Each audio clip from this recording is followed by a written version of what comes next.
The date is July 17, 2018. The location is the home of Howard Richardson in Mount Prospect, Illinois. The time is 10 a.m. Today, the person being interviewed is Howard Richardson. Howard was born on June 18, 1927, and he served in the U.S. Army at the end of World War II. The interview will be conducted by Jeff Hoffman. The interview is being conducted on behalf of the Oral History Program at the Yankee Museum in Belleville, Michigan. Good morning, Howard. Good morning, Jeff. How are you?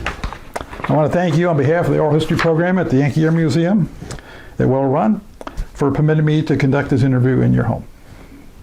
Let's begin with when and where you were born. All right. It was June 18, 1927, Detroit, Michigan. Okay. East Side Hospital, about 6:30 in the morning. I came screaming into this world. Okay. And I was a colicky baby, so I screamed a lot. Okay.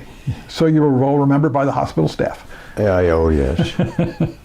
Can you give me a little background on where you grew up? Well, the start is really kind of different. My aunt was boy crazy, and she was to take care of me as an infant. Mm-hmm. She gave me 3 feedings of Blue Devil scouring powder instead of dextromaltose in my feeding. Parents came home from their outing and came in, and there's this boisterous child laying there comatose. Called the doctor, and the doctor says, go out, and this is in Detroit. Yes. 27, find a store open and get all the citrus fruit you can, because it's an alkali that he has in his system. You want to counteract that. So Dad scoured the whole city, came back and just pumped me full of acid. Wow, acid? Well, that's what's in fruit. Okay. And the next morning the doctor called and he said, well, what's the verdict? Dad says, well, he's doing better. He says, I never expected him to live through the night. Oh my gosh. So that was my entry into this world. We lived in a little suburb called Redford. Redford, Michigan, yes. Redford, Michigan. I know it. And Dad was a design engineer, and he worked for Albert Kahn. Oh, well, very famous architect. Kahn, Ford plants, yep. General Motors building. Yes.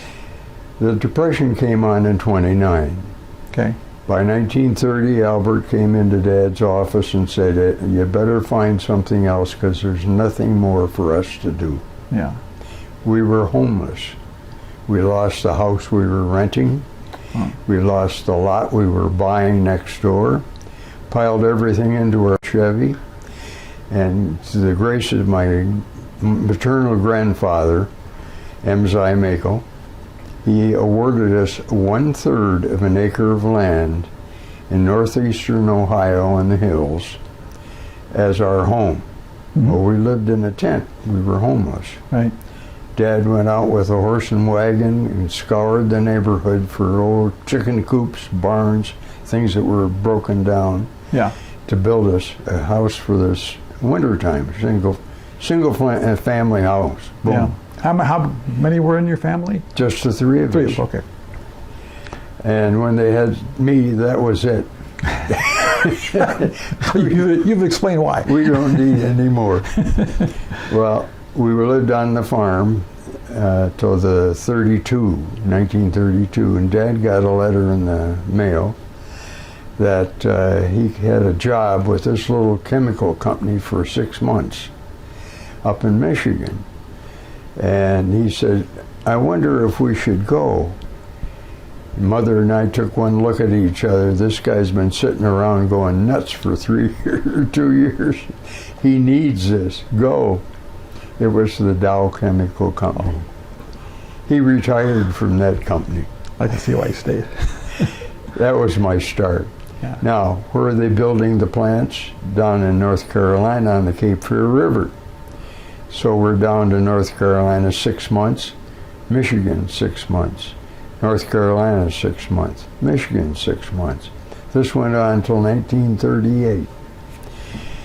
I never was in the same classroom for a whole year. when the North was on the A session, the South was on the B session. So I either was ahead a half a year or behind a half a year. I counted them up, and I changed schools 24 different times before I got into high school. Yes. And so I got beat up a lot. I learned a lot. I went to a one-room schoolhouse down in Ohio.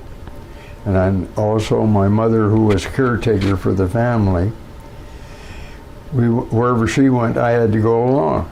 There was nobody to leave me with. And anyway, I was 6 weeks in Sebring, Ohio, to school. What the heck? What did I learn in 6 weeks? I found where the bathroom was. Well, anyway, I got into to school in Michigan, finally, in 1938. Dad built a house in 39. In fact, he designed the house and got an award for it. It was in Midland, Michigan. Mm-hmm. And I started out, I finally had some solidity in my life. Yeah. But I had no friends around. We were out in the country. Oh, I see. Now it's in the middle of the city, but then it was out in the country. Yeah. To get to our place, you had to drive down a sand road. Sand, huh? To get into it. Okay. And it wasn't until I got back from the service in 1947, they put the street in. Oh, okay. And 8 years later. That was the first place I got a job. And that was I went out and they were constructing the street. I said to the gentleman, who's in charge here? And he says, well, I am. I said, have you got a job for a weak mind and a strong back? And he says, oh, do we? And where do you live? I pointed to the house, which was about 100 feet away. I said, right there. He says, you're hired. Mm-hmm. So that was another adventure.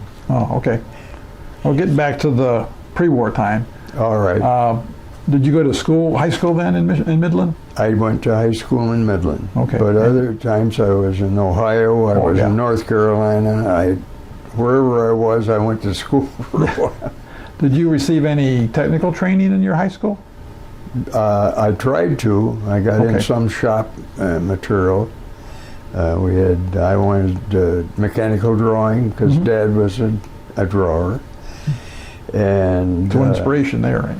Pardon? Some inspiration from Dad about that. Yeah. Okay. But I didn't have, other than that, they wanted me to have college preparation course. Okay. Dad had not gone to college. He was self-schooled and he took night school. Mm-hmm. Mother was a 2-year associate teacher in home economics. Mm-hmm. And she supported the family during the winter time in 30, 31, 32. When Dad wasn't working in Ohio. Well, Dad was waiting for that Midland or that Dow Corning job. Right. Yeah, or Dow job. Okay. So anyhow, long story short, I did a lot of growing up to do and playing alone because we lived down North Carolina on the beach in beach houses. Oh. Especially during the winter, they were glad for the revenue. They would rent us a beach house. Oh yes, during the off season. The closest kid was 6 miles away. Wow. How did you find friends? Did you ride a bike or parents drive or? They would have to take me there or back. Okay. It wasn't until the last year down there that I had a bicycle. Oh, okay. So anyway, I did a lot of things. So graduating high school in Midland, right? I did, and it was because during the high school days, I found out that there was a radio, international radio, in the physics lab. They had this radio going, so I took every course I could get to put me into the laboratory, and we could listen to the war effort. Oh yeah. All around the country. Oh. And the world. So was this while the war was in Europe before? Yeah, while it was in Europe. Before December 7th. The start, before the Americans even got close to it. Okay, so you heard about all the invasions and all the taking of Paris and occupation. That was the one course that I really enjoyed. I'll bet, yeah. Yeah. I built a super heterodyne radio while I was there. Wow. And we pulled Did you have pranks. teachers that were helping you with developing those skills? Yeah. Okay. The outside the physics lab was a bank of lockers, and all the bigwig kids in the school had their locker there. That was their section. So we took 2 wires and wired up the lockers to the 110. Oh, okay.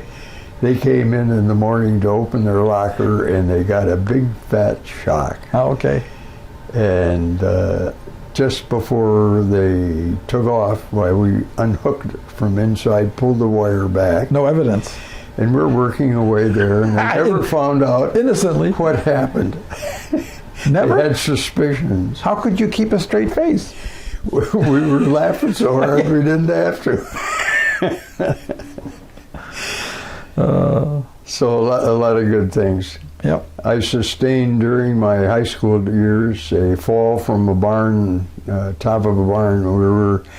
My buddy and I, who owned the barn there, had a hawser that was hooked up to the top beam. You'd jump like Tarzan. Oh, boy. I missed the rope. Oh, okay. 30 feet down onto the barn floor. Wow, what did you land on? Your back? Your And I bottom? landed on my feet. Oh, but still, 30 feet. It was hard. Yeah. And Broken bones, or? I didn't break a bone, Oh, okay. but I ripped all the muscles and ligaments in my right leg. Yeah. Oh, you took the fall mostly on your right leg. Yeah. Not only that, but the next year I'm out in the same darn barn shooting pigeons and whatever I could find with my BB gun. Yeah. I put the gun down on the top of a beam, did a deep knee squat, and I went right down through 12 feet to the floor below. There was no flooring there, it was just hay. Oh, okay. Same ankle, Oh, no. 6 weeks, 6 weeks, 6 weeks, and 6 weeks, and I finally got off crutches.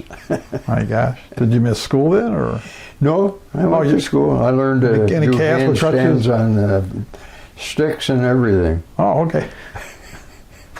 Did they take pictures of that? No. Oh, so this record, not any photographs. So, you're listening on the radio to the war news in Europe. Right, we keep up to date on everything. So what was the timing? Did you think about enlisting, or were you drafted? I wanted to enlist, Okay. but being an only child, my parents said, no, you are not going to enlist. You Okay. are going to finish high school. Okay. Oh, yes. Yeah. Now, when you're an only child, this is what you have to do, what your parents tell you to do. Mm-hmm. Okay. So I was hooked, and I just went along. I wanted to take German as well in school. Yeah. No, you can take Spanish. Thank you very much. So anyway, we took Spanish. Yep. And I had the drafting, and I did some metal work and things like that. I just couldn't wait to get into the fight. I had Okay. 2 cousins that were in Europe. One was a waist gunner and a B-17. Oh, boy. He got I'm hit. sure he was busy. He got hit and he lost his face, and they had to rebuild his whole face. Oh, my gosh. Yeah. And they did a very good job. Wow. The other one, I didn't hear much about him. He was in the infantry, Army infantry? Army infantry, Yeah. and that's all I know about it. So you're in Midland, you graduated high school per your parents' insistence, and then what happened as far as, where did you go enlist? I couldn't wait for my birthday to come around. Oh. I went down and put in my draft notice that I'm ready. Here I am. Did you go into Detroit then, or? Pardon? Did you go into Detroit, or was this local? Well, no, locally we do our physical. Okay, pre-induction physical, yeah. Pre-induction physical. Okay. I have all the papers on that, and I went along, and just very shortly thereafter, I had passed the physical, and I got that ticket that said I'm in good health and can do it. Yep, 1A. I'm waiting. You're a 1A. That is correct. So you were 18, right? Yeah. 18, okay. Well, you said you couldn't wait for your birthday, but by that time you probably 18. Yeah, because it's June. You had to wait. It's June, 18. so you just turned 18. And so all of a sudden I'm waiting and waiting and waiting, and I figure, well, they're going to call me up pretty soon now. Yeah. And then the bombs were going off in Japan, the 2 big bombs, and it wasn't until August the 14th, 1945. Okay. That there was just a few days later after the Japanese Nagasaki had capitulated. Yeah, yeah. And so there I was. Now I was elated that the war was over, but I also was very despondent. Yeah. Despondent. That's not why you enlisted. Well, my balloon broke. Yeah, yeah, yeah. And now I was in the peacetime army. So where did that leave me? Did you pick, when you enlisted, did you pick the Army, or was that really the primary choice? Detroit. When I got ready to go down to Detroit on the 5th of September, 1945, they handed me a piece of paper that said, you are in charge of this contingent going to Detroit. I didn't ask for this. But anyway, there it was. And we went down. We were standing in line, and my good buddy that I'd hunted and fished with all the time, he was in front of me, and the guy across the desk says to him, do you want the Army, the Navy, or the Marines? And he says, Navy or Marines. And I said, that's pretty good. Yeah. I'll do the same thing. So he asked me, Army, Navy, or Marines. Oh, Navy or Marines? Army. That way. So the other guy took your options away, probably. He was going right, and I was going left. And by that evening, I was in Fort Sheridan, Illinois. So, but they put me on a train. Did you get sworn in, like at the Detroit Armory then? We just got sworn in down there, into and then into the Army. Yeah. Up in Detroit. And then you got on the train. They put it on a train and sent me down. By evening, I'm in Fort Sheridan. Back here in Illinois. Yeah. But I'd never been in Illinois before. Yeah. Okay. Yeah. Okay. And they gave me a broomstick. That's my gun. Yeah. Yeah. And they sent me around fire guard. What? The fire watch? Yeah. Yeah. Okay. Not what you expected, I guess. No, terrible stuff. So how long were you at Fort Sheridan? Overnight. Okay. About the next day. It could have been 2 days. Okay. I was on another train going south. To Kentucky? And I wasn't sure just where we were going. Oh, they didn't tell you? We could go from out of Chicago. We could go west, and we went west a little bit. And all of a sudden, we went south again. All right, there's Atterbury around Des Moines. Not Des Moines, but Indianapolis. Oh, yeah, south, yeah. That's what I meant to say. Okay. Indianapolis, and then past that would be Fort Knox. Hey, maybe we're going to guard the gold. Yeah, we need somebody doing that. Past that, to go to the Gulf, and there's amphibious training. So maybe that's where we're going. No such luck. Fort Knox. Okay. So there, by that time, I'm right there in Fort Knox for basic training. Basic training, okay. And that was a kick. How long was basic training in those days, you remember? Well, 6 weeks. 6 weeks, okay. We had some problem with people coming in because they came from all over the country in all walks of life. First meal we had with family style. Big guy from Kentucky, he reaches his mitt in the dish and picks out 3 or 4 pork chops and throws them on his plate. We said, you don't do that with family style. Where I come from, I do. He says, we either get or we don't eat. Yeah. No, you got to learn something different. Different family. And you take one, and if there's anything left, when the dish comes around again, take another one. That's fine. Yeah. Well, the next meal, we were waiting for him. Yeah, yeah. 4 or 5 of us sitting around close to where he was, purposely. Yeah. Forks at the ready. He reaches his mitt in to grab whatever was in there, and we got him. Right in the back of his hand. Oh my gosh. He never did that again. That was a lesson. That was one lesson learned. Another one, we were missing combat boots. Oh. Who's going to steal a pair of combat boots? Were these combat boots for inspection, or? It just issued. Okay. Anyway, we caught him. And he had a lesson to learn. You don't steal from your friends.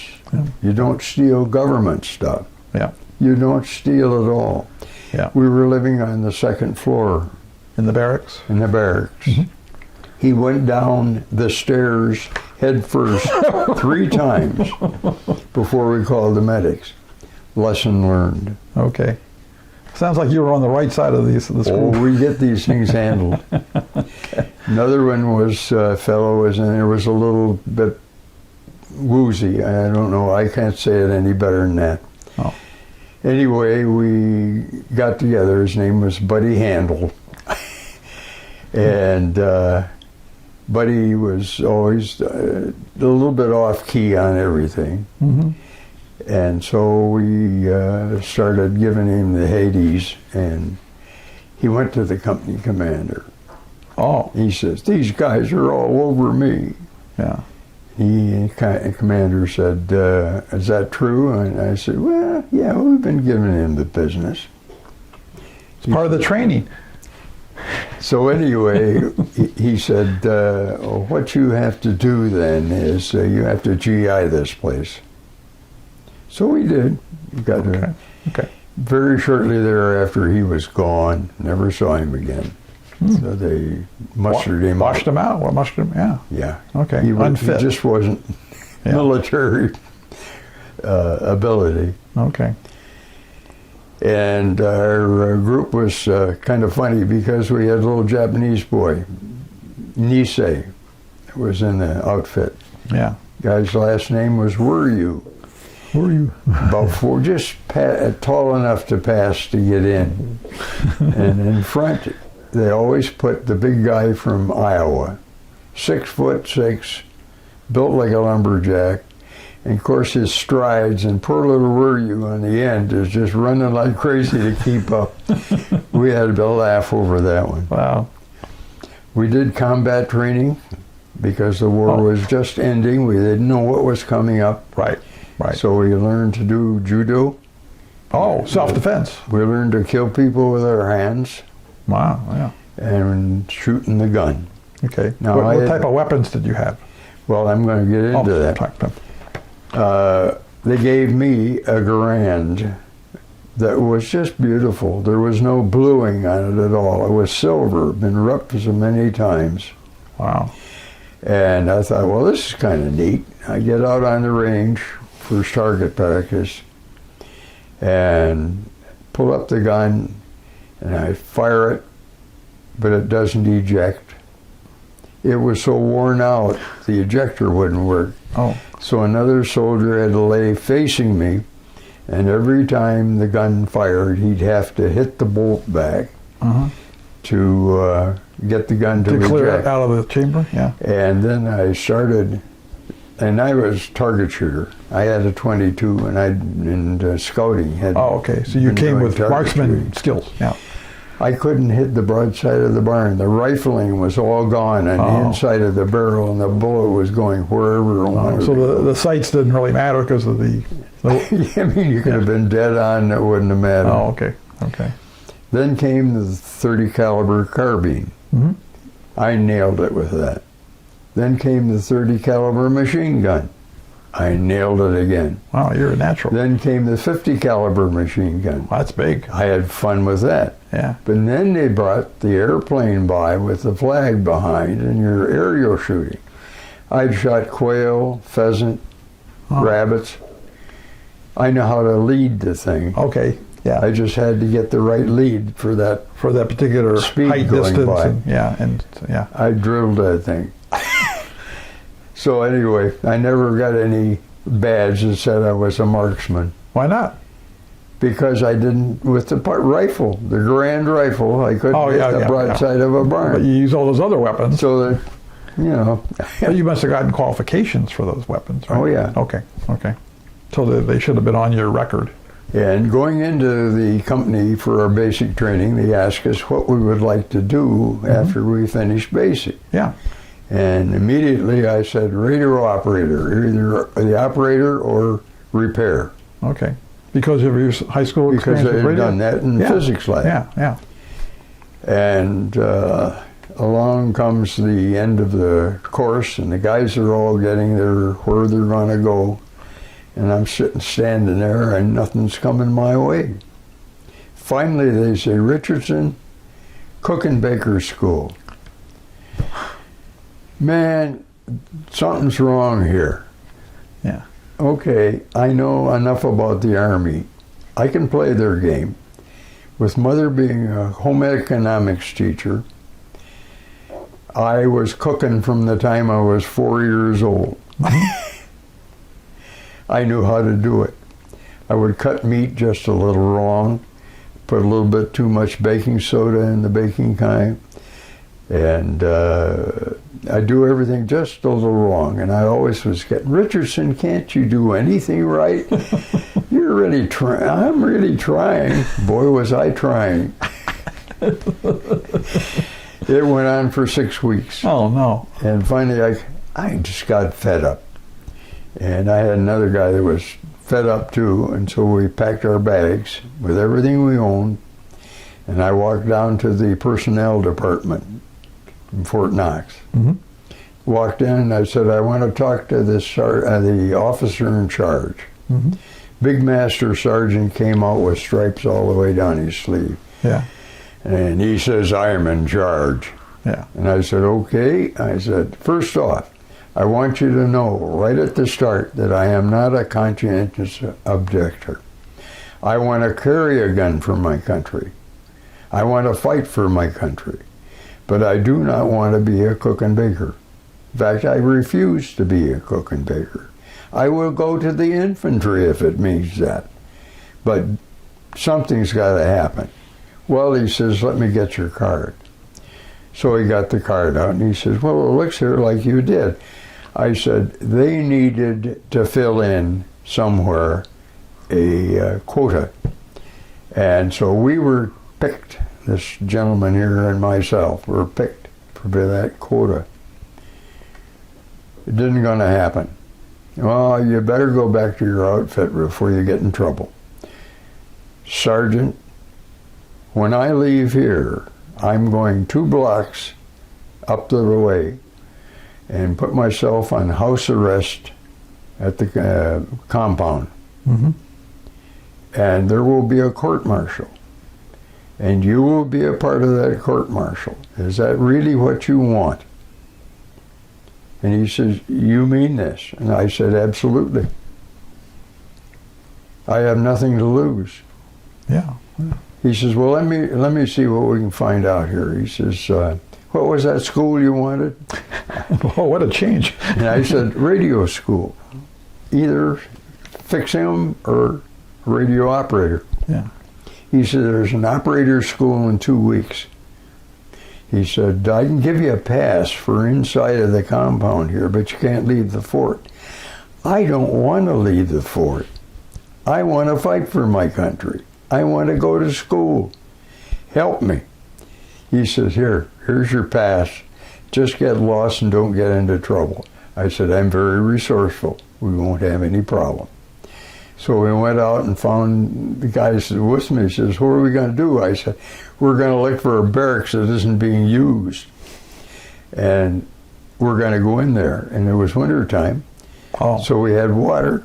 In Kentucky, they have still running water in the winter. Yeah. We were on the second floor. We slept between mattresses to keep warm. During the day, we'd go out and find a food line somewhere, meld into the group, and afterwards we'd go to one of the recreation centers, play pool and piano or whatever.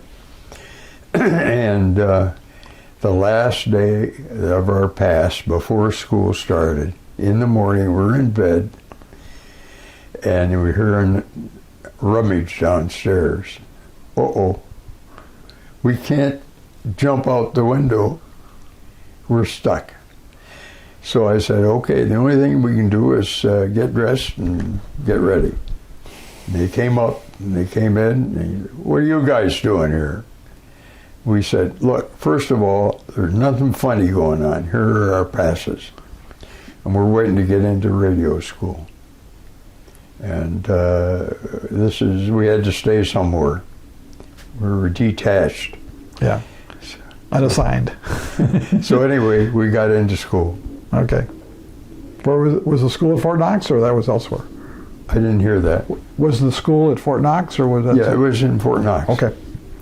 Fact is, we had officers' quarters, which made it pretty nice. My goodness. Yeah.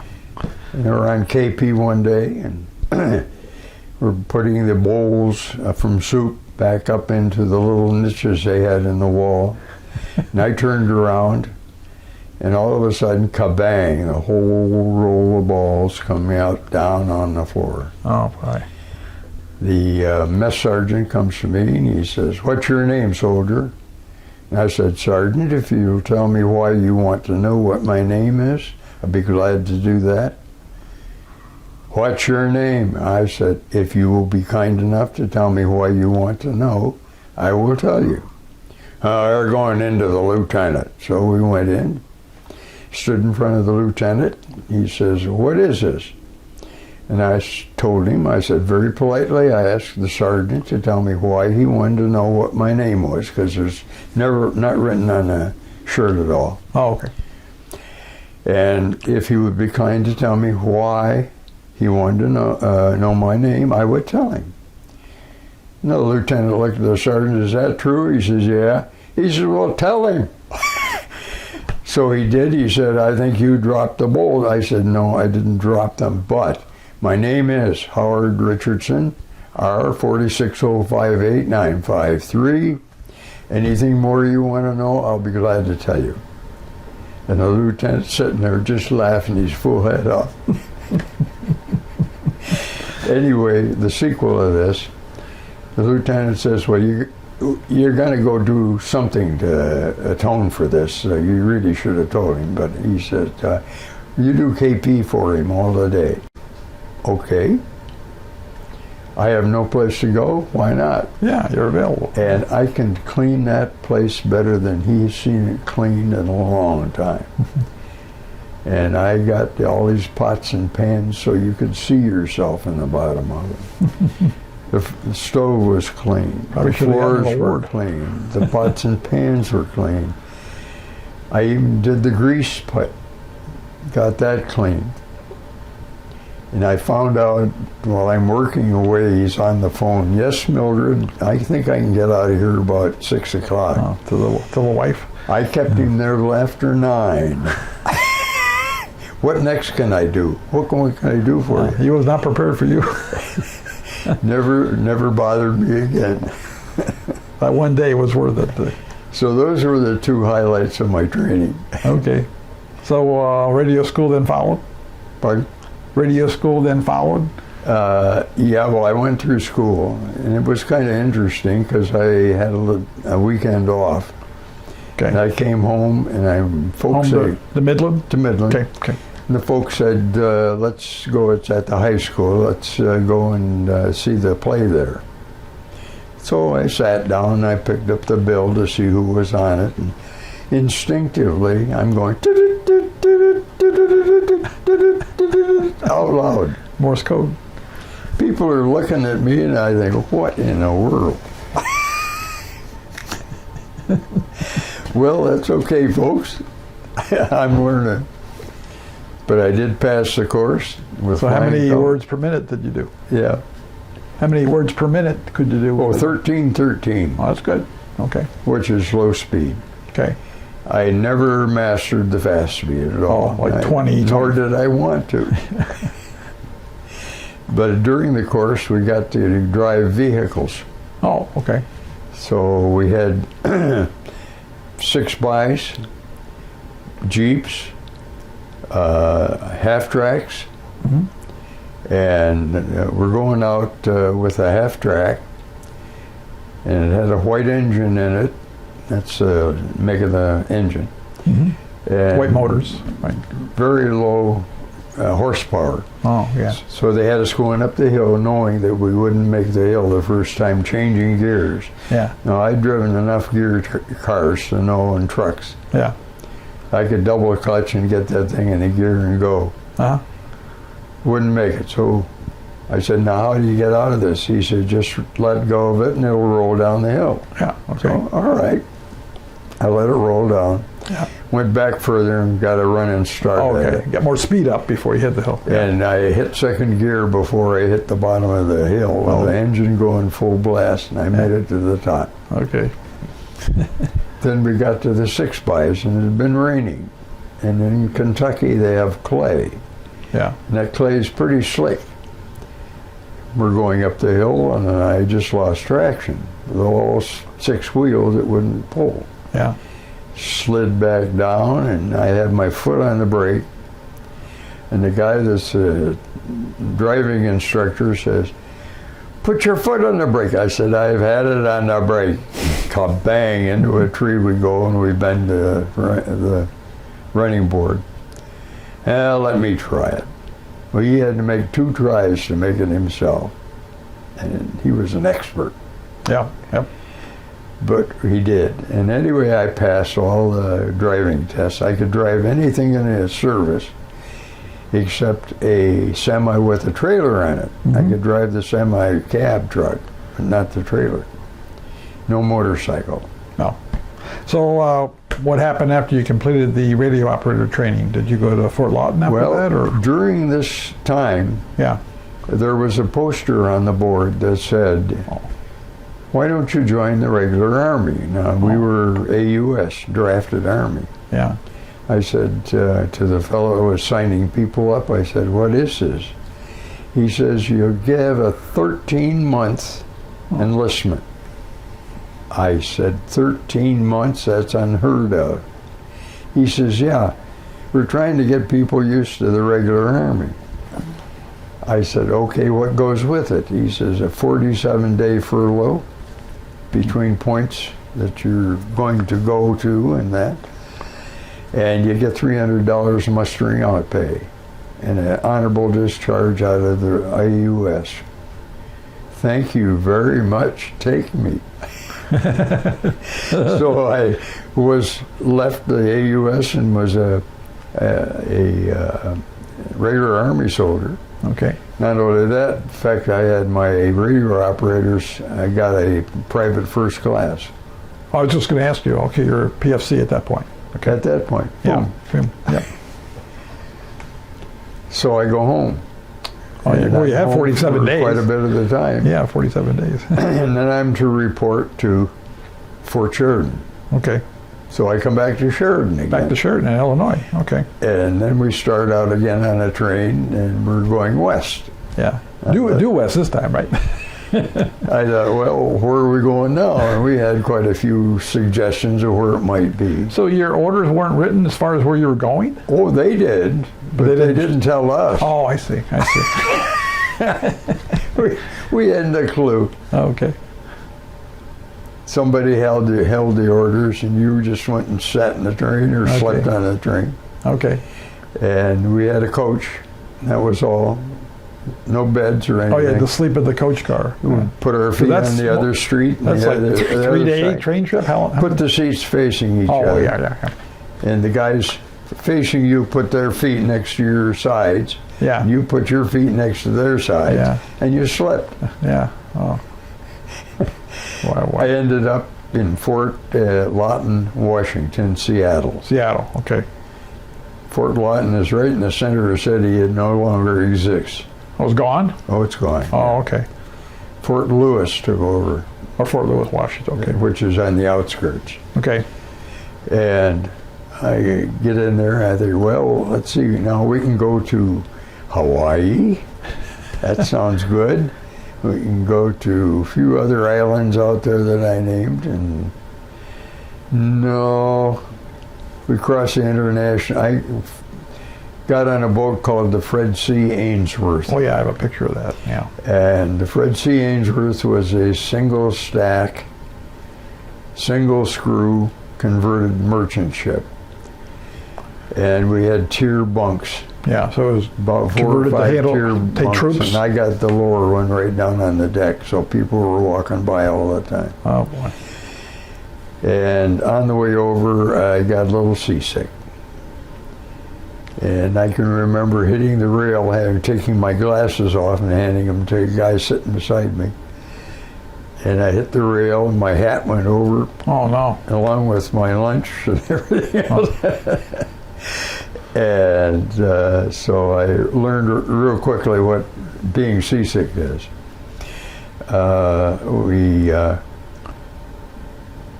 Let's see. Well, did you have a destination when you got on the ship? Did they tell you? They didn't tell us. Again, they didn't tell you. They Okay. never tell you a thing. Okay.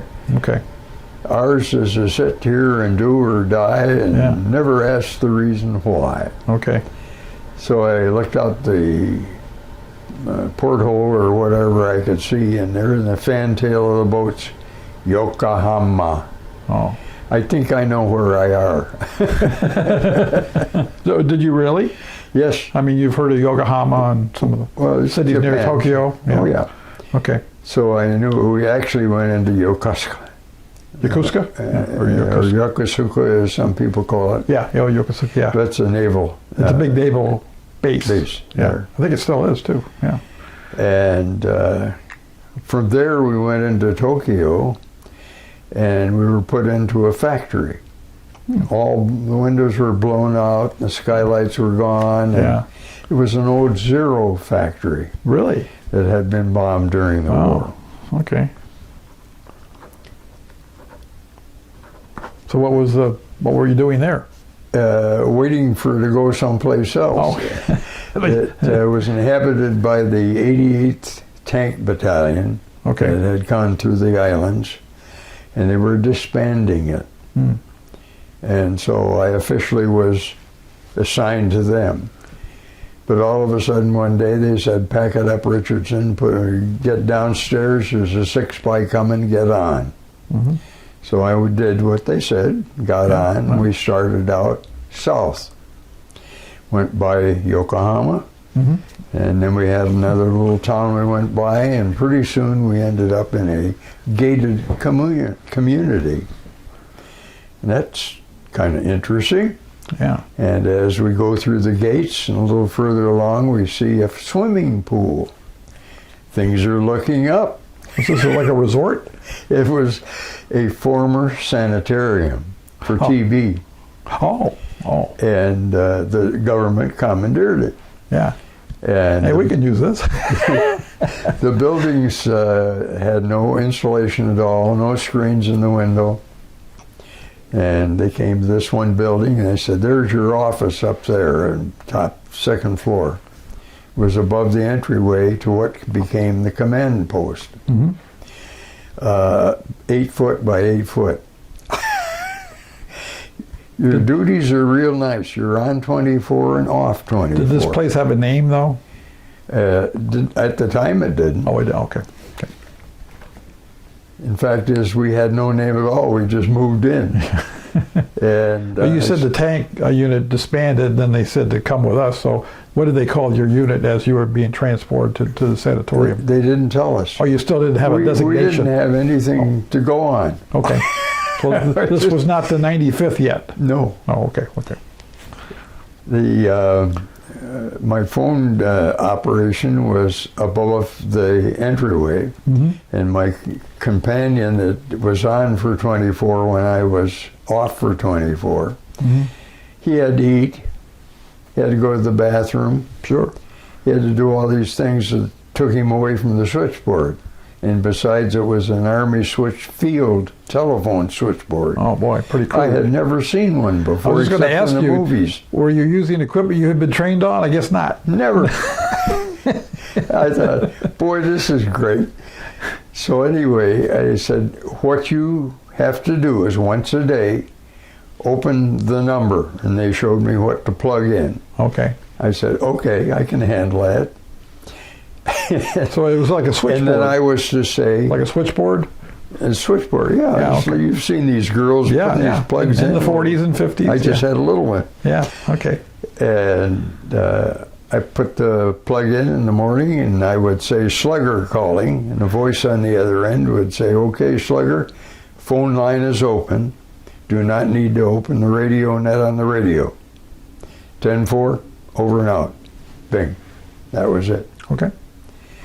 And I thought, oh, well, I don't know where I'm calling, but whatever it is, they seem to know what they're doing. You connected them. 6 weeks later, I found out that it was MacArthur's headquarters, CQ headquarters, in Tokyo. It was calling in? I was calling. Okay. That's where I was calling. Okay. And why Slugger? Because we had been given the moniker 95th Light Tank Company, parentheses, S and parentheses. Yes. So what is S? Now that's separate. That's all we knew at the time. Separate meaning independent of other things. Yeah. But it turned out to be Special Forces. Oh. You lost it. Yeah. Anyway, I saw on the board one day, a message board, that they were having tank tryouts. Oh. Now I thought, I've been living in this 8-foot by 8-foot mansion, you know. Yeah. I got to do something different. So I put my name down, signed up for training. Okay. Came the day. Never had, having been in a tank before? Never been, I'd seen them go by in Fort Knox, but I'd never been inside one. And so anyway, they get me in this tank. Okay, let's see. It's got one foot pedal. All right, that's the accelerator. It's got a slide bar transmission. That's an Allison transmission like in the B-44 Oldsmobiles. Got a lock on that. So this thing is run like a Caterpillar tractor. Yeah. I've seen that. 6. Yeah. Got that down. Oh, for the tracks. I'm sitting there and he says, start it up. And I says, if you tell me how to start it, I will. No, there were 2 black buttons. Oh, that's right. Okay. Yeah. And straight ahead. He says, just push those simultaneously. Yeah. And the engines will fire. Okay. You have 2 engines in the back. Oh, okay. Bing. Turned out to be 2 Cadillac engines. Wow. 1941 model engine. So it fired up. We're going along, and I'm sitting in this seat looking out. Now, this is pretty good. This is fun stuff. Yeah. And all of a sudden, he says, stop. So I pull back, and we stop. He says, put your seat down. Pull a lever, and I'm down to the floor of the doggone tank. Yeah. Here's the hatch, and here I am. Okay. Bing, down comes the hatch, and here's this box in front of me. What the heck is this? And I look through it, and it's a periscope. Oh. Okay. This is going to be interesting. He says, okay, now let's go. And so I start driving, and I'm driving through the sand. We're on a sand dune area. And I'm looking, and oh, here's a dip ahead. I better slow down a little bit. We glide through it. He says, what, are you afraid of this thing? That was just a little ditch. Okay, so here comes another one. Looks just a little bigger. I'll hit this one full bore. Bang, bang, we go flying through. And I thought, well, okay, if nothing, I've cleared the deal.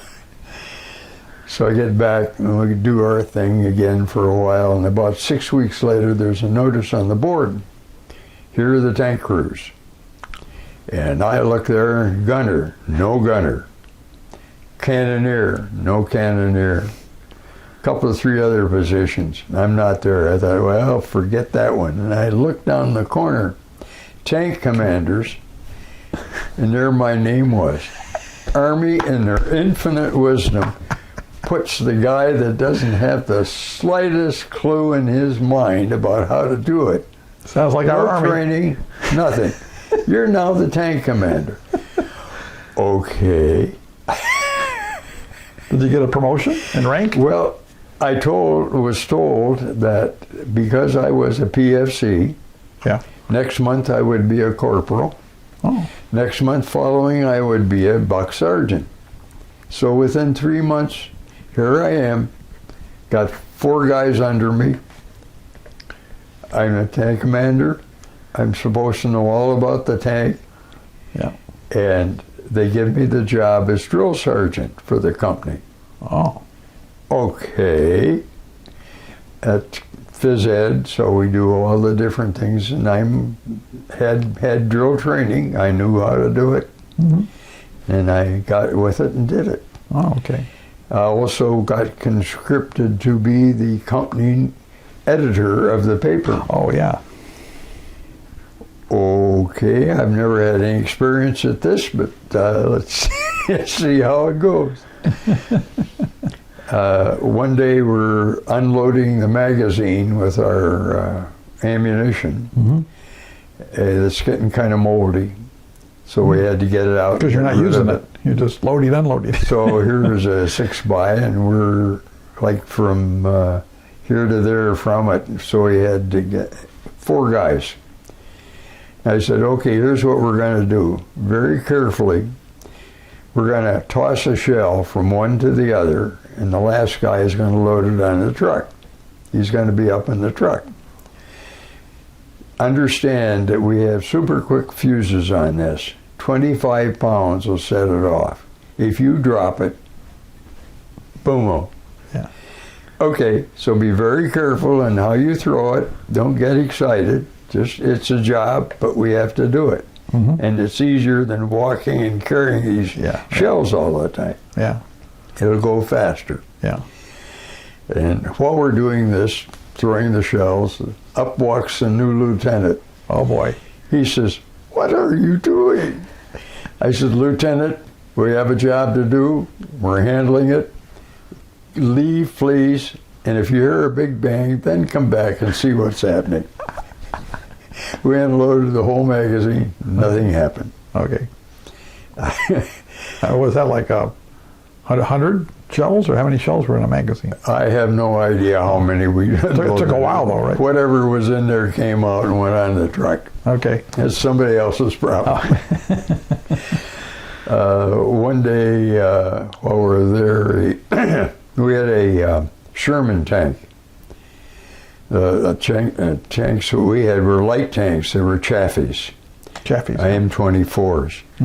And the Sherman had the gun removed, and it was used for a tow vehicle or maintenance vehicle. It had a A-frame on it.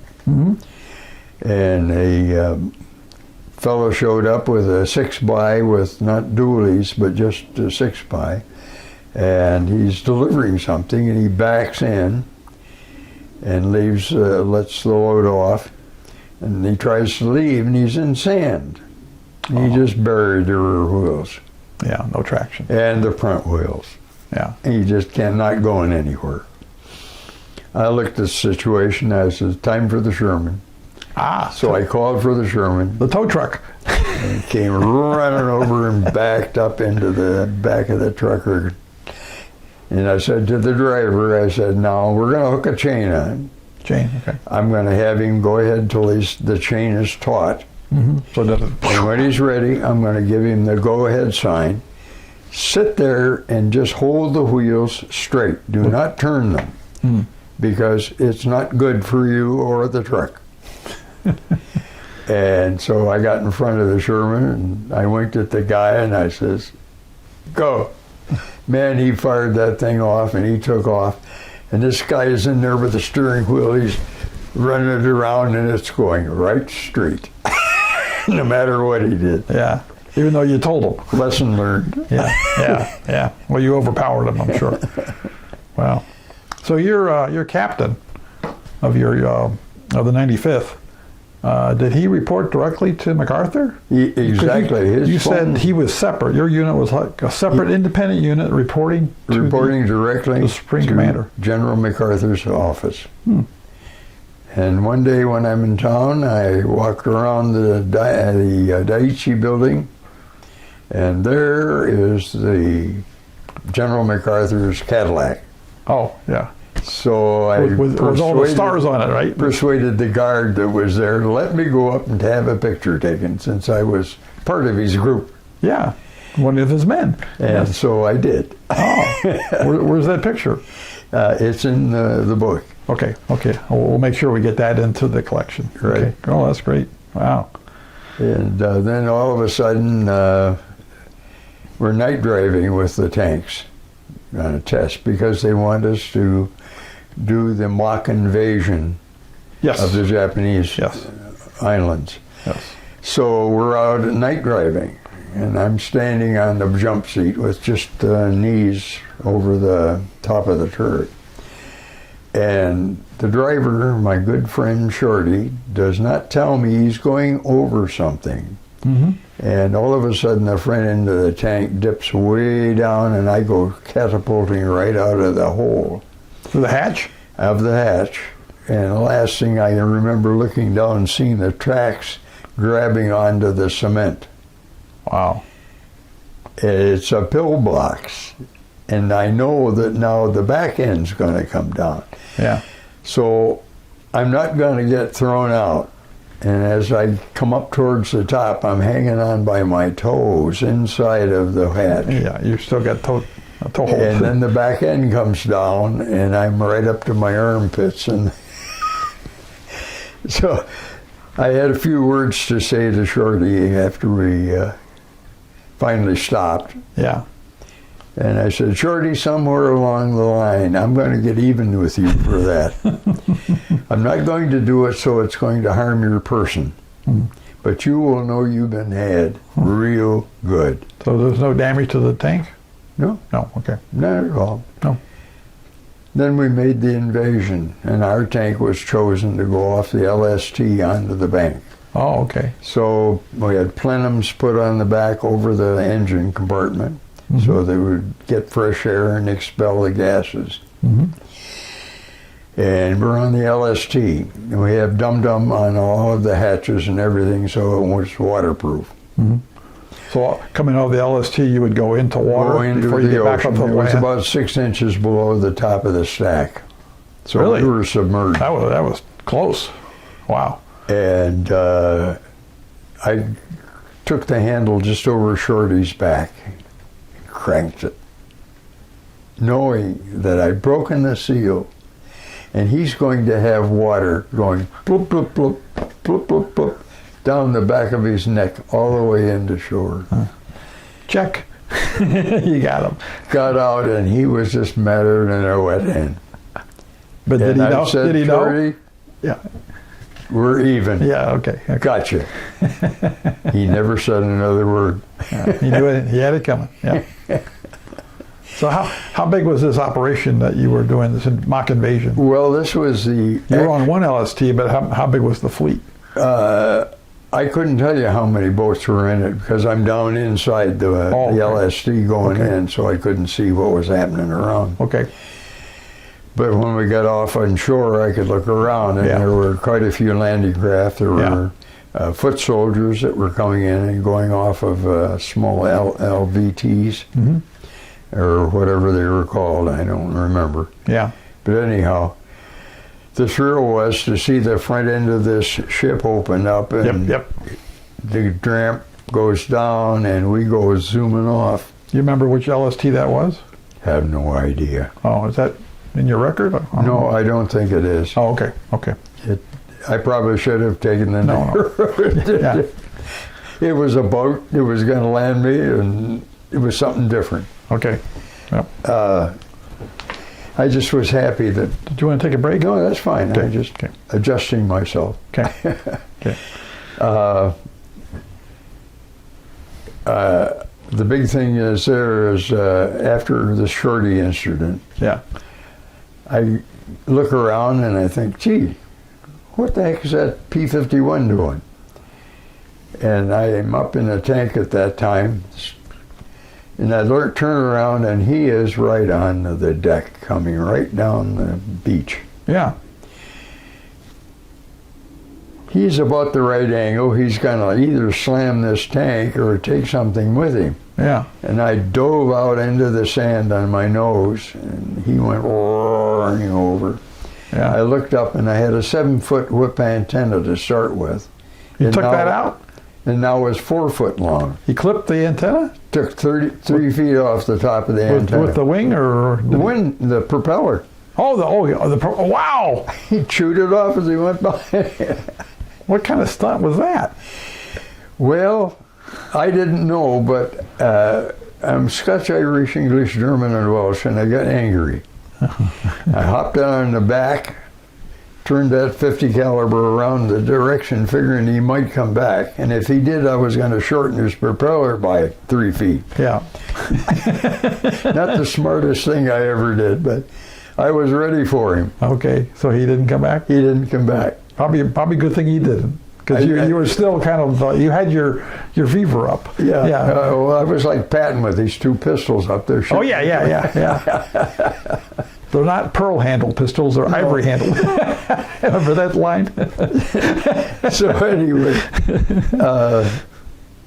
that wound it down. We finally got back. But in the bank of sand going in were all these great big Japanese tanks, and they were huge. And they were shooting a great big shell out of it. They were all embedded in the banks. Now, I know a little bit about sandbanks, being down in North Carolina as a kid. Yeah. Fort Fisher was the last bastion, if you will, of the rebel forces, because the Wilmington, North Carolina, just upstream of the Cape Fear, was the last port that could have goods come in. So they'd come in off the ocean and go up there. Well, they had a harbor there, right? Yeah. Yeah. The Yankee forces were trying to bomb them from ships or cannon. Yeah. The shells would hit that sand and just get swallowed up. I'll be there. Nothing. The fort was made in sand. Yeah. Okay, now here are these Americans are going to storm the beach, and they're in the sand. Yeah. We aren't. Yeah. Guess who's going to catch it? Yeah. I was just thankful to bit the Dickens that It wasn't a real invasion. the bombs had worked.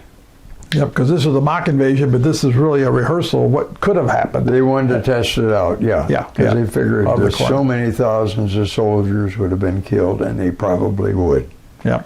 I probably would not be here today had the bomb not worked. I mean, they figure a million, million and a half, just horrendous numbers, yeah. Yeah. I went by, one of my travels, I went by a bombed out ammunition factory. And I learned later one of my church friends was the bomber that did the bombing. Oh. And I said, well, it must have been one hell of a blast, because everything was gone except the framework. Jeez. Well, are you wearing one of your patches from your unit on your sleeve? I am somewhere, yeah. Okay. That upper patch? There it is. Oh, the 95th. Okay, I'll get a picture of that to make sure we have that in our collection. Okay. So were you still the buck sergeant at this point? Until I just got ready to leave. Oh, okay. And the platoon sergeant had gone ahead of me. And they called me in and said, would you like to be the platoon sergeant? We'd like to have you as platoon sergeant. Can't give you anything in pay, right, but you have the job if you want it. I said I'd take it. Okay. So I did get to do that. So that was a broader responsibility then. Yeah. Just the well, while I was there, I didn't tip on why I was chosen to do different things. One day they came by and said, you're going out looking for contraband. We have a Japanese policeman, we have a Japanese interpreter, and we have another Jeep with 5 guys in it, and you're in charge. Okay, what contraband am I looking? Just contraband. Go looking for contraband. I was going to ask you, what do you mean by contraband? Yeah. The guys have the place where to go, that is the Japanese. They know where to take you. I said, okay, let's go. So we started out. I'd never seen the guys in the five gentlemen in the other Jeep at all before. Yeah. Never seen the policeman and or the interpreter. So I called a halt to the column and stopped. I said to the Japanese, do you know at all what contraband we're to be looking for? Don't have a clue. Okay, this is an exercise. Oh. So we are going to proceed as an exercise. Right. I don't know why, but that's the way it's going to come down. How are we going to do this? When we get to the house, you will announce to the people that we're there to looking for contraband. If they have anything GI, anything American, get it out the back door. We don't want to find anything. Yeah. Because then you have to deal with it. To the other Jeep, you're not going to ransack the place. Right. You're going on as if it were your own home. And look under all the comforters and whatever you have to do to search. Mm-hmm. But search diligently, but slowly. Now, before you go in, it's a custom in Japan that you take your shoes off. Mm-hmm. Now, the guys have combat boots on. By the time they get their combat boots off, line them up and go in. They've had plenty of time to evacuate. Yeah. We never found a thing. Okay. The guys. So how many houses did you actually go to? Pardon? How many houses did you? 4. Oh, 4. Okay. The guys in the other Jeep were just ranting and raving because, well, I'll tear this place apart. They're still combative. This is the end of the war. Yeah, it's just months later. Yeah. And you don't throw a switch. Yeah. If I'm fighting you and you're fighting me, you tell me to stop, and you tell yourself has been told to stop. You're still ready to go. Yeah. You don't throw the switch. Yeah. Not overnight. So it takes somebody that hasn't been shooting at each other to come in, and that's where we came in. Maintain control. Yeah. We were the, I call it the stone that goes in the capping of an arch. Oh, the corners. No, the capstone. Well, whatever it is. Yeah. Okay. Now this is September, October, November. Now we're getting to December. Tell me about this MacArthur sponsored Christmas party. In early parade. I mean, that's all right. In early December, the captain gets a call from MacArthur's headquarters saying you're going to have a Christmas parade for the Japanese. Right. They have never had any Christmas time parade. Right. They need something like this to kind of get things going. Yep. And so we want you to present a float or something from your unit. And so, all right. Building a float is absolutely a terrible thing. You could spend hours on this. Yeah. Do we want to do this? No. Whose tank's next to be painted? Mine. What are we going to do? We're going to paint this thing up for a toy. Yeah. Cap the barrel, take the gun off the outside, just have this big toy. Yeah. What have you got, motor pool? We've got red paint and white paint. Hey, paint it blood red with a candy stripe barrel. Stripe the wheels so they look like they're going in reverse when you're going forward. And we'll stand up there and throw gifts to the kids. Trinkets. As we go by. Yeah. So we had candy and toys. Yeah. Stuffed toys.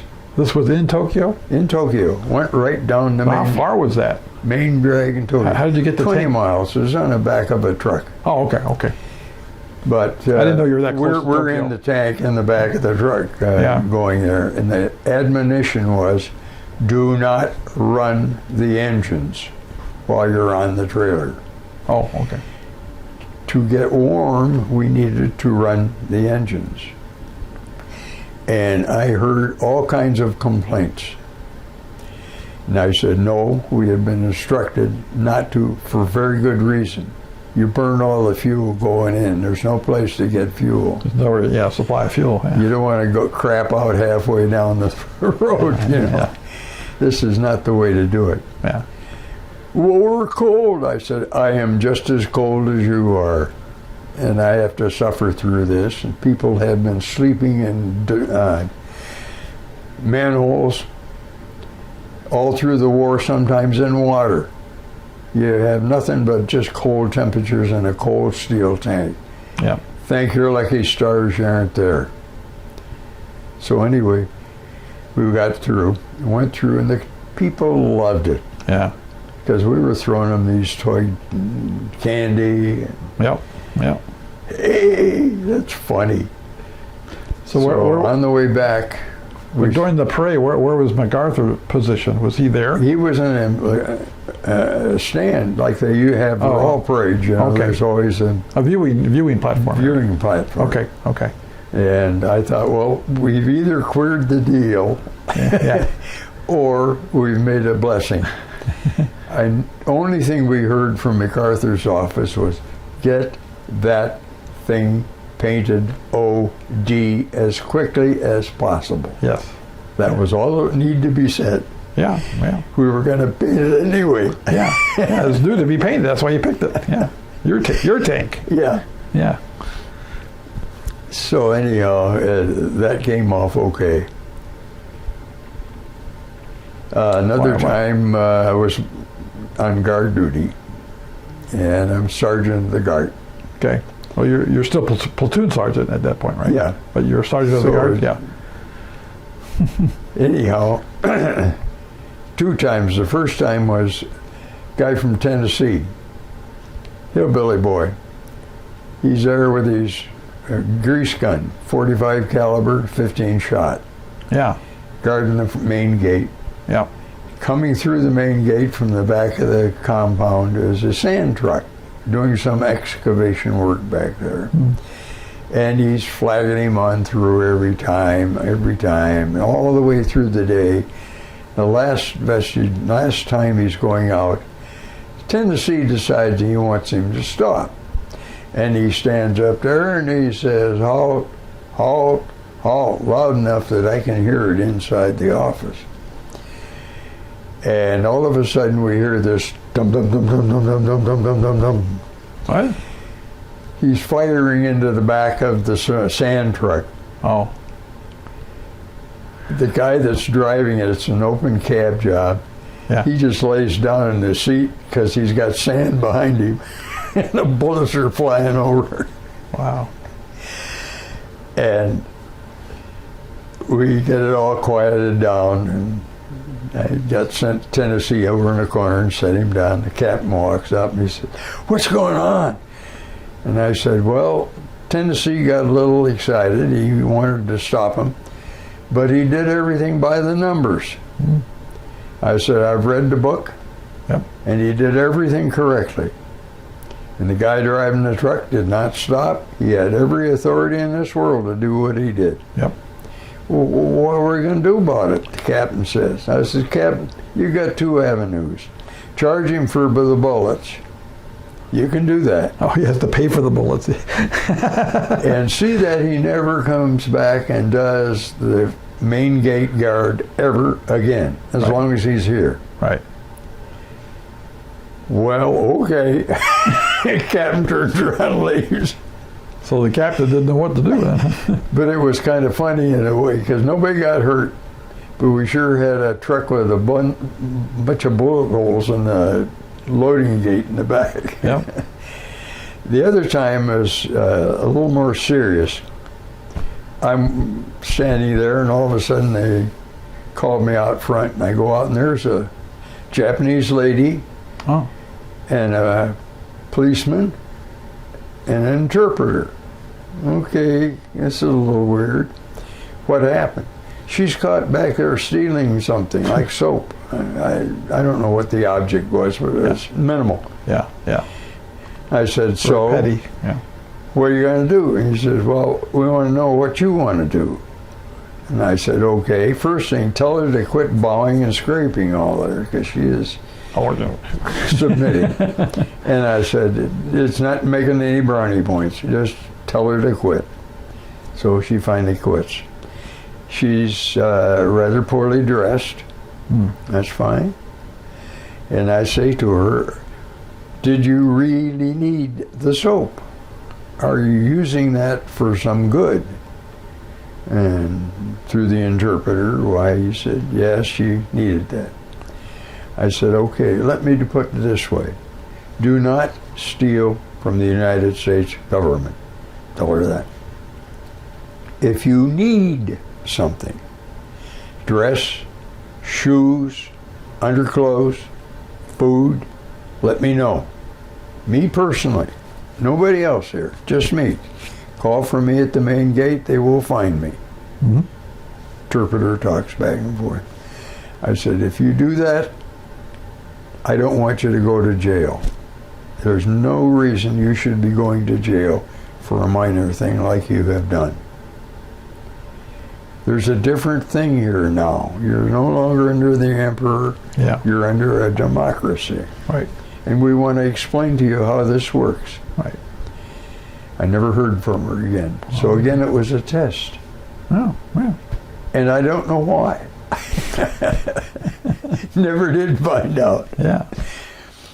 But the last thing is I was leaving to come back to the States. He says, we'd like you to re-up. Oh, you're 13 months, they want to add to it. And I said, well, I would like to re-up. Was this right around the 13-month? Yeah. It had elapsed? Okay. In 1947. Okay. And I said, I have to think this thing through. And if I do, I will go to OCS and come back as an officer. Yeah. I won't come back as a sergeant or a corporal or whatever. Yeah. And so I decided when I went back that I should, as I said, I got a job working out, putting through a street in my folks' house there. We all the way back on the boat, and that's another story. We got on board the Admiral H.T. Mayo. Mayo, okay. That was a transport ship? It was a troop ship. Troop ship. Twin stack, twin screw. Did you go back through Yokohama and then back to the U.S.? Yeah, we But you came over? Yokosuka, actually. Oh, Yokosuka, yeah. Okay. And when we left, we were standing on deck waiting for him to get us a room. And I was in a group of sergeants, staffs and regulars. Yeah.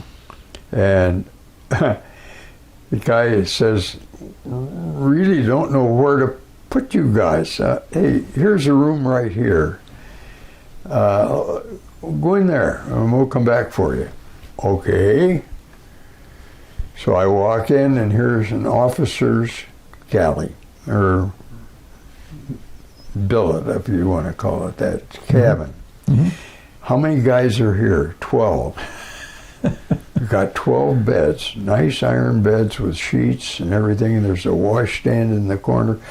I said, inside, boys, lock the door, turn out the light, be quiet until we get seaborne. Then you got a lock on it. Yeah. They'll never know we're here. And they didn't for 10 days. For the whole trip? For the whole trip.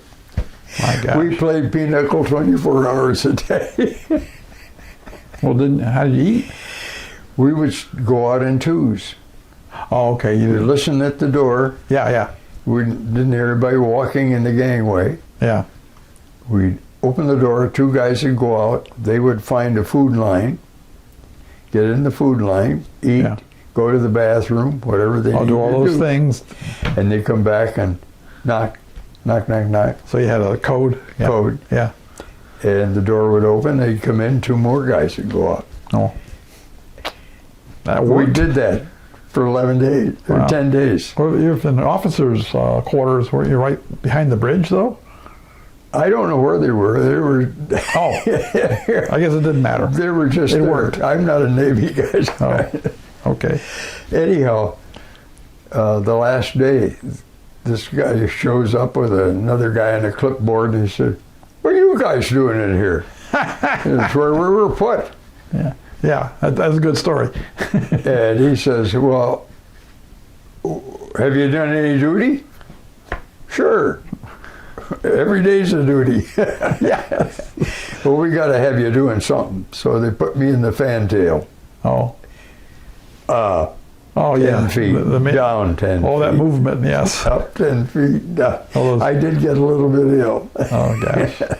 But anyhow, So what was your port of call then? protocol was Seattle. Back to Seattle.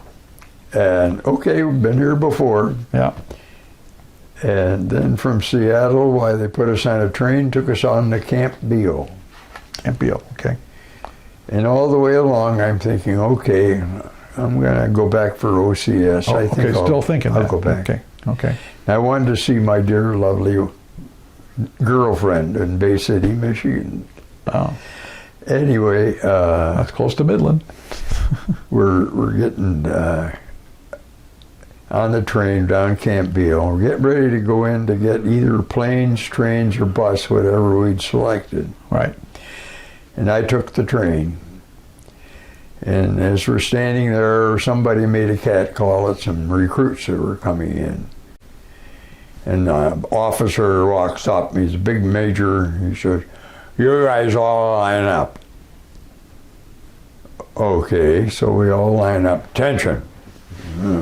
Attention. For an hour he kept us at attention. Now we're going to Michigan. We got Class A wool uniforms on. 80 degrees out there. The water's just running on. And I'm standing there thinking in my infinite wisdom, if I ever wanted to re-up, I would not want to be working under an officer of this caliber. This was a major, right? Yeah. Yeah. He didn't have a brain in his head, and he was drunk to boot. Oh, you're kidding. Oh. So anyway... Was he regular Army? Was he regular Army? Yeah. Oh, yeah. Okay. He just filled up with his capacity as being a major, and okay. So that was a deciding point for you, right? That was a deciding point. Okay. I was not going to be coming back. Okay. I got a couple questions about while you're still in Japan. How did you keep in touch with your family back at home? Basically writing letters. Okay. And Did they in the take very long to wintertime, get? it's pretty tough because you have no heat. Oh. The only heat was a round drum, oil drum, and it was fired with oil. And it was in the hall, so we didn't get it in our rooms. Oh. I had an electric heater that I'd scrounged up somewhere and put it Scrounging on the was floor, one of survival. these little hot bricks. And I'd warm my hands up and then write a few lines and get my hands warm again and write a few more lines. It's like zero in the room. Oh my gosh. I didn't know you got that cold out there. Yeah. Oh, yeah. It We gets had really snow, ice. Oh, We okay. even had a typhoon go through. Oh my gosh. Wow. Maybe I should tell that story. Sure. We're right on the ocean. Yep. And the ocean, the way it is there's sand dune because of the air coming across, the currents coming across, blowing the beach sand up, and it forms a dune. Well, beyond the dune is where the barracks was, or our living quarters. Yeah.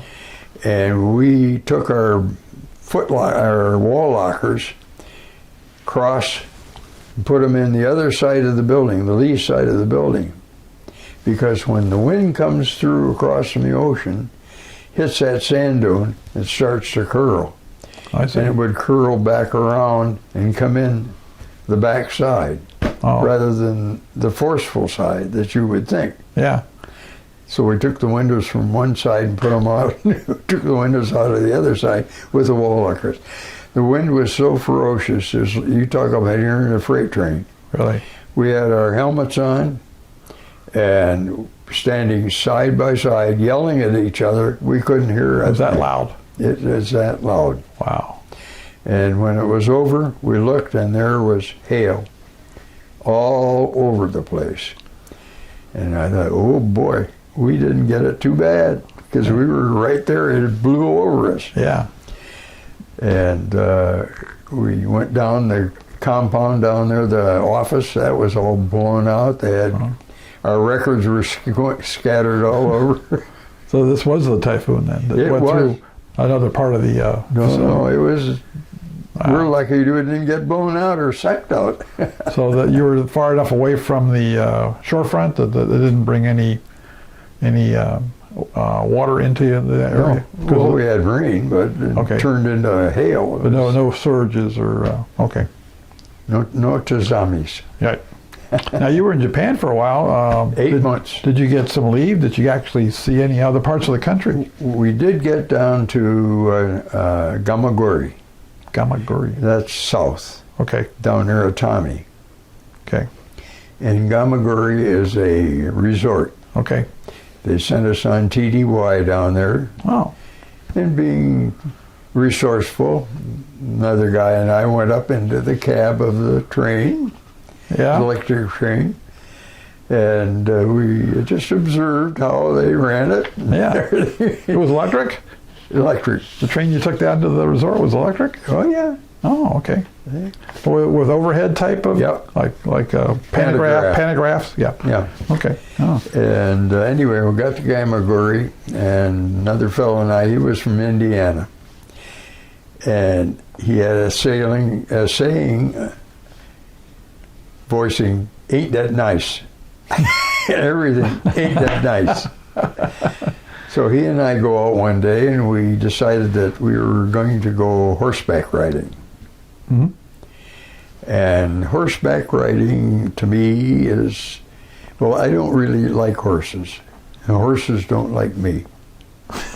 I've been thrown, stepped on, bitten, everything. Okay.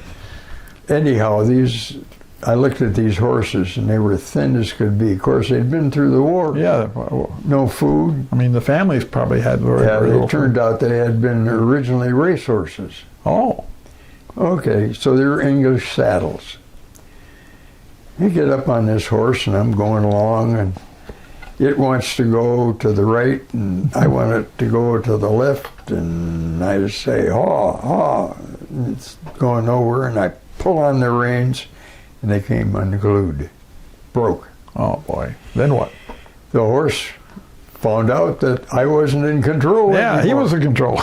And he took off, or she, I don't know if it was a male or female, but at full gallop down through the center of town.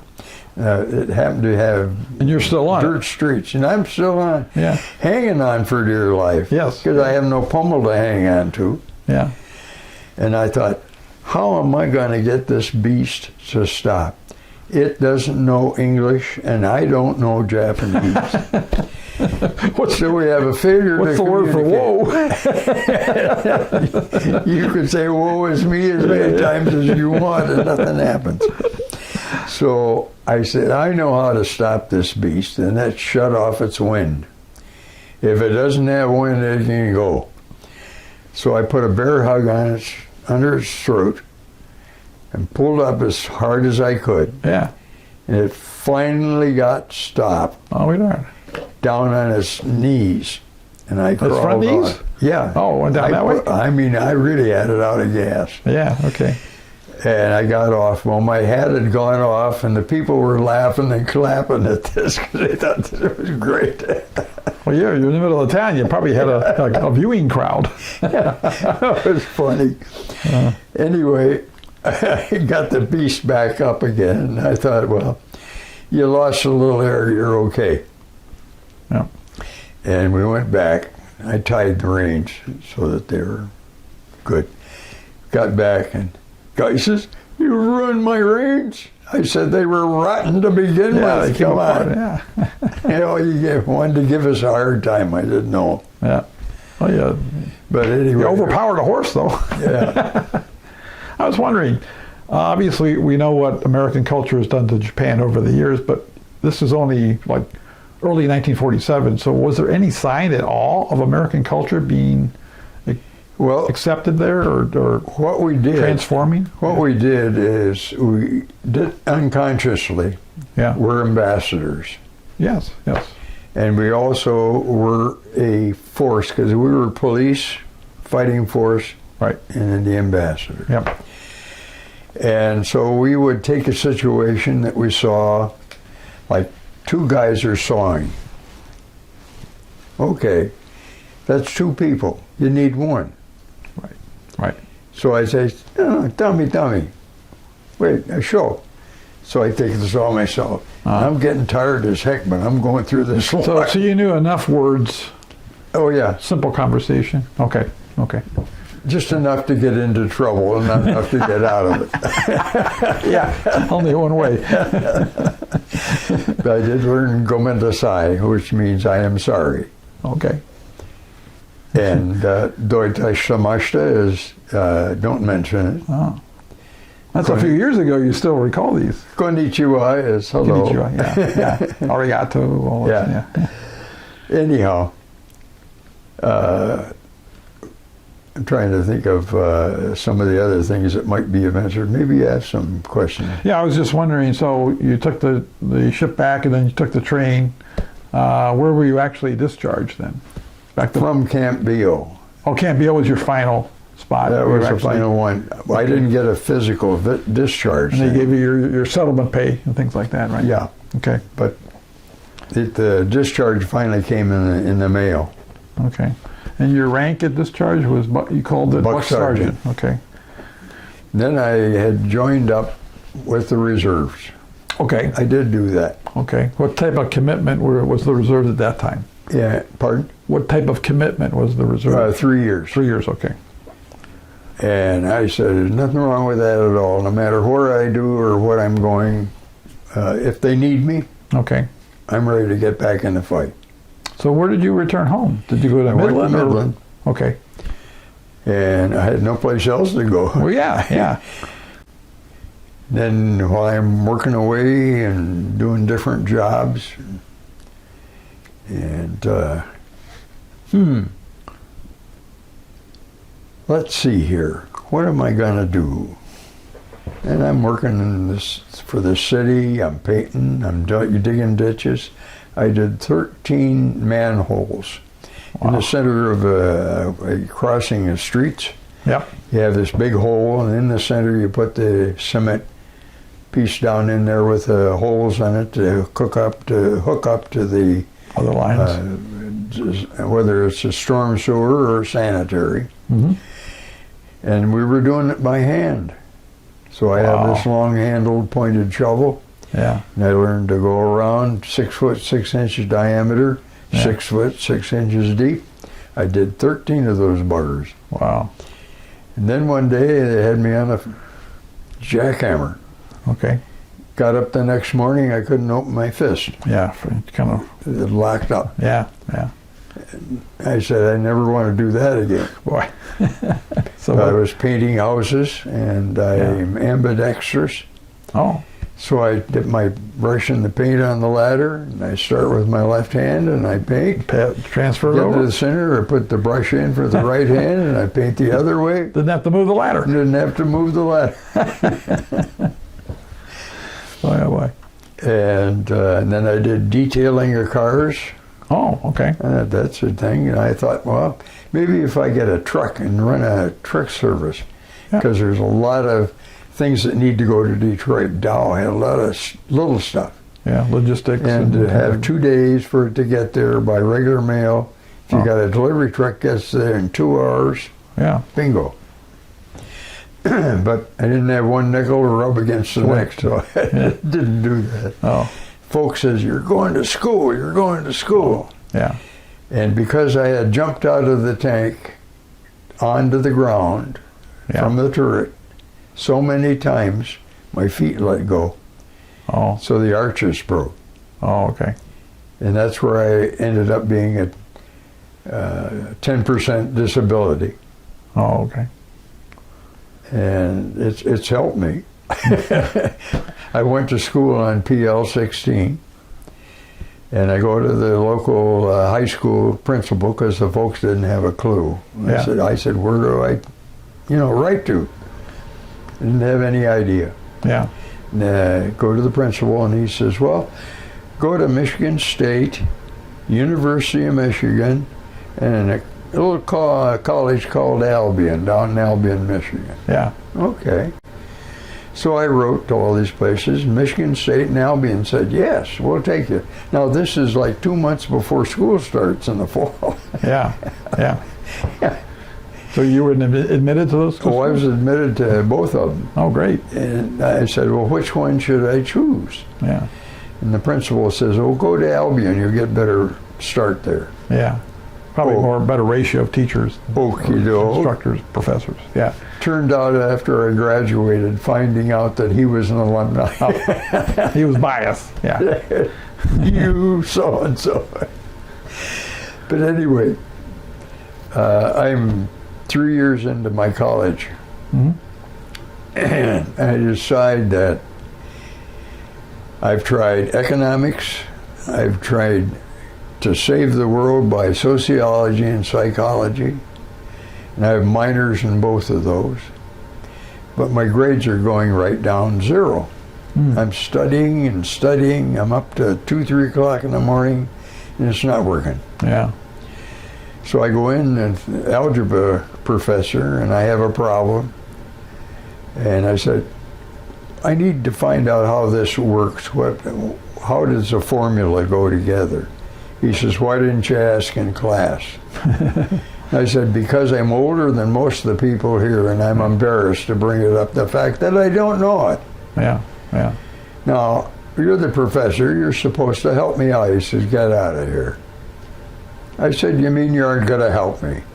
He says, no, I came so close to going across that desk and beating the tar out of him, and I can't believe it. Next thing I knew, I'm walking down the street. I don't know how I got there, but I was.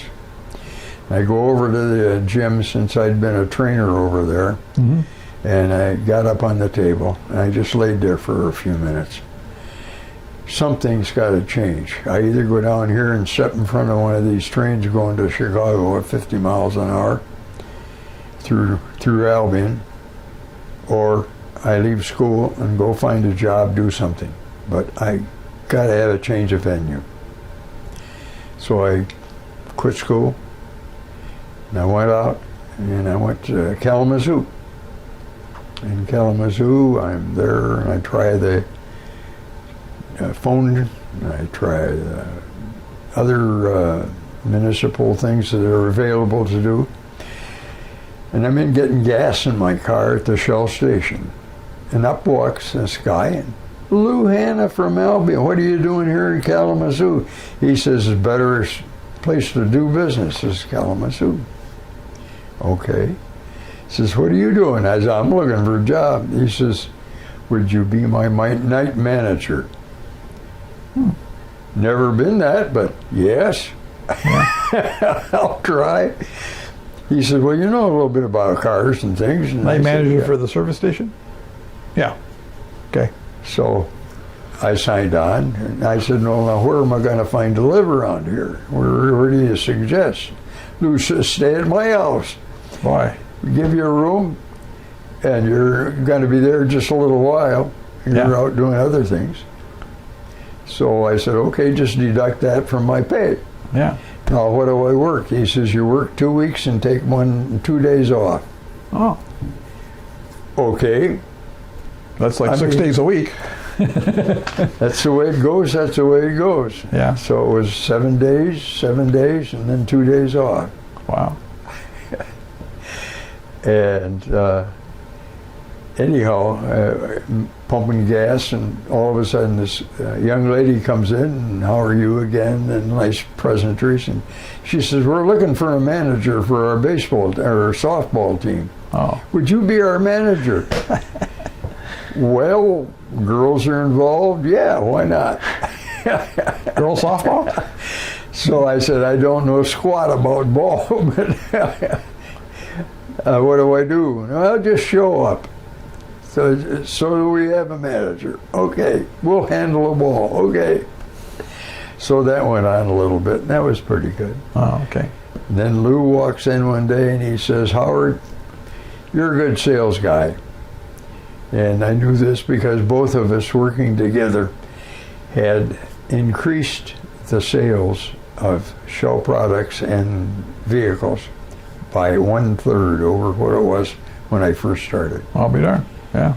I mean, we know how to pizzazz the people. Anyway, he says, there's this guy from University of Wisconsin has a new product. He calls it waxy wash. I said, what's that? He says, well, I don't know and you don't know, but you're going to go down there and open up the city of South Bend. We're going to get you get a motel room down there. You're going to have newspapers on it and a radio clip. And you go around and sell the product. To other stations? Pardon?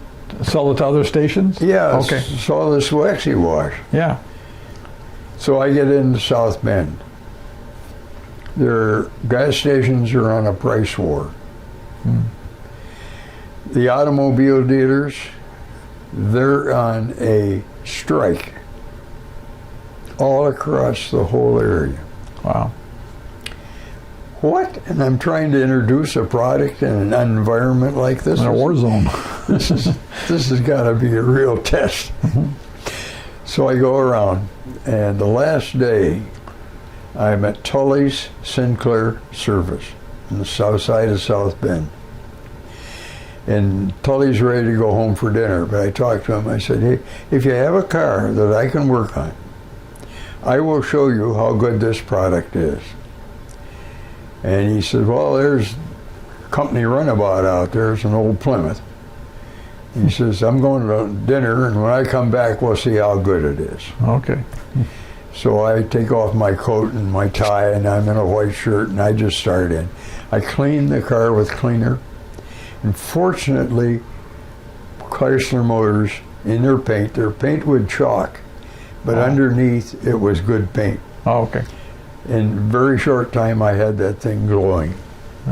Then you take the waxy wash, you take a tube and you squirt it into a pail of water, run your hand around and emulsify it, take the mitt that you use and wipe it all over the car, then rinse it off, chamois off some of the car, and it dries up and you got a coating of wax on the car.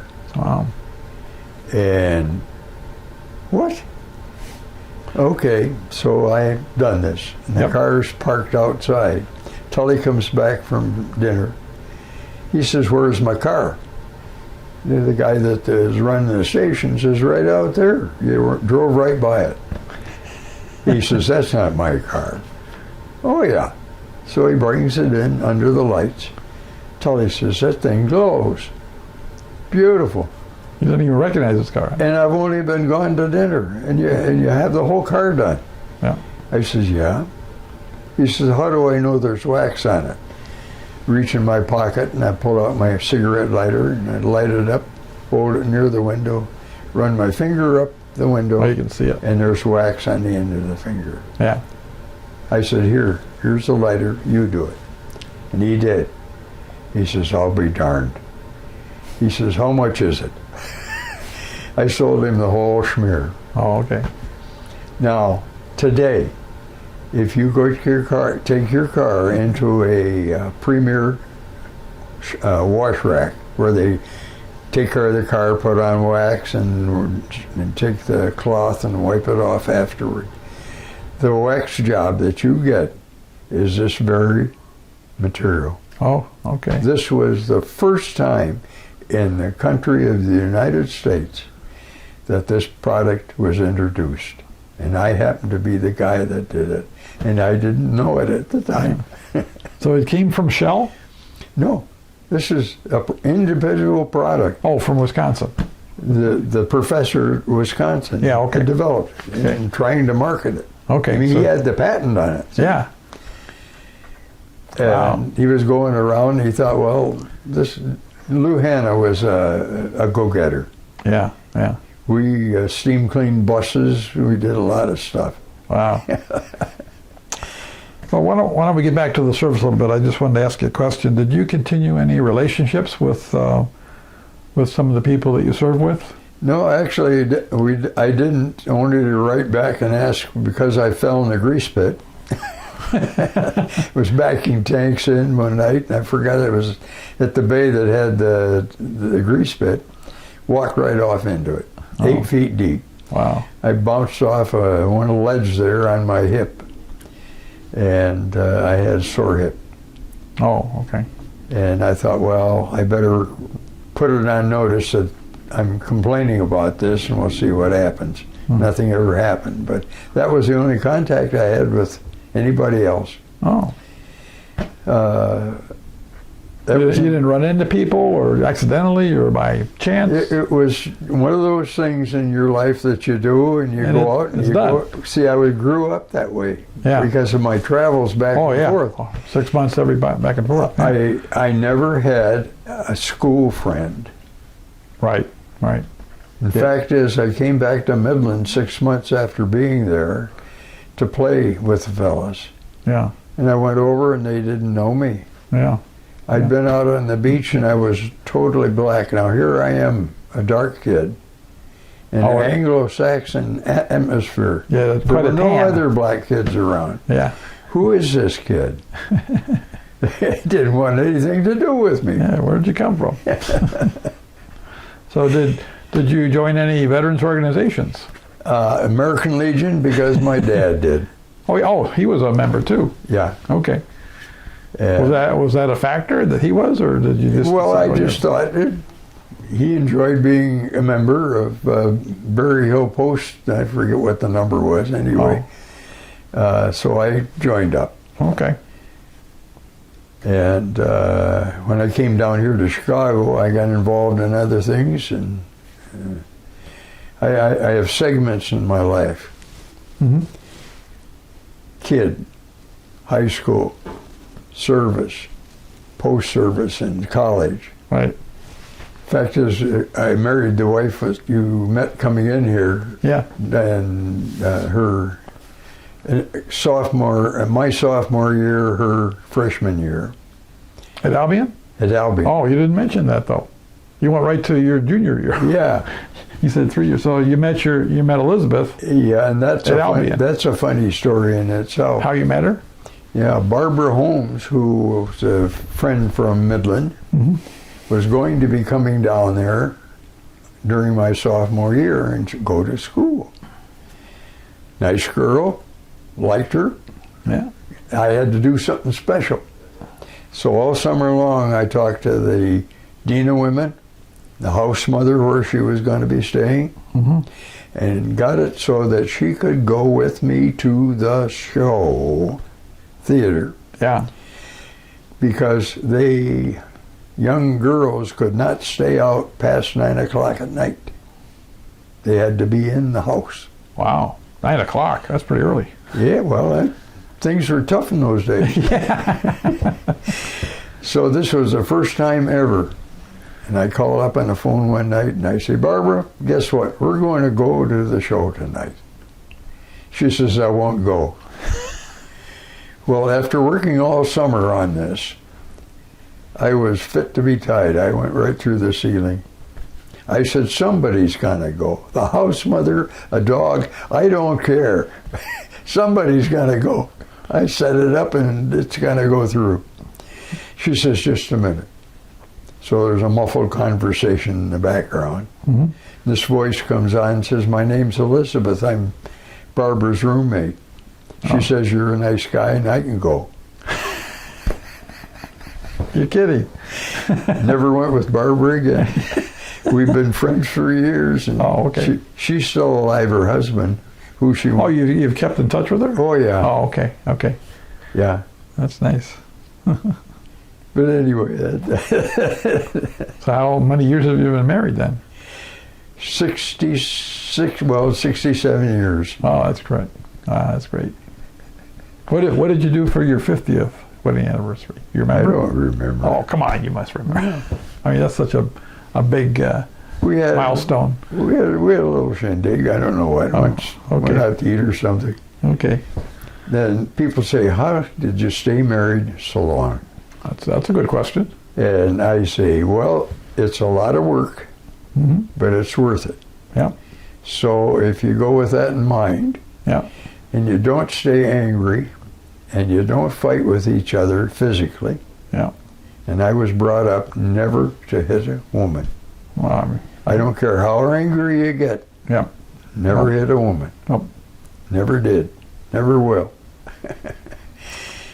So But anyway, have you enjoyed being a member of the American Legion and the VFW? I have. It's another segment in my life. Yes. Yes. And I was in Masonic work before that. Oh, okay. And I walked in one day in a lodge in Arlington Heights. Mm-hmm. Dad was a Mason. My aunts and uncles my uncles and grandfather were Masons. Okay. And I said, I don't know what it is, but I guess I'm to ask. I'd like to find out about becoming a Mason. Oh, okay. Come in, fellow.